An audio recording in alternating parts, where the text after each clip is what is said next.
হরে কৃষ্ণ। এত ফুল থাকা সত্ত্বেও বেলপাতা কেন মহাদেবের এত প্রিয়? তুলসী পাতা ছাড়া যেমন ভগবানের পূজা অসম্পূর্ণ, ঠিক তেমনি বেলপাতা ছাড়া মহাদেবের পূজা অসম্পূর্ণ।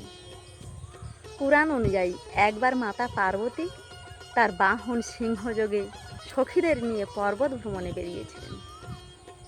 দীর্ঘ পথ পরিক্রমার পর ক্লান্তিতে দেবী পার্বতীর কপাল থেকে এক বিন্দু ঘাম মাটিতে পড়ে যায়। সেই ঘাম মাটিতে পড়ার সঙ্গে সঙ্গে একটি চারাগাছের জন্ম হয়। সেই চারাগাছের 3টি পাতা ছিল। যেহেতু দেবীর শরীরের অংশ থেকে এই গাছটির জন্ম হয়, তাই দেবী সেই গাছটির নাম দিয়েছিলেন বিল্ববৃক্ষ। তারপর দেবী নিজের শরীরের বিভিন্ন অংশ সেই গাছে স্থাপন করেছিলেন। যেমন গিরিজা রূপে ছিলেন শিকড়ে, কাত্যায়নী রূপে ছিলেন ফলে, আর দুর্গা রূপে ছিলেন ফুলে। যেহেতু দেবী এই গাছে অধিষ্ঠান করেন, তাই এই বিল্ববৃক্ষ গাছের পাতা অর্থাৎ বেলপাতা মহাদেবের এত প্রিয়।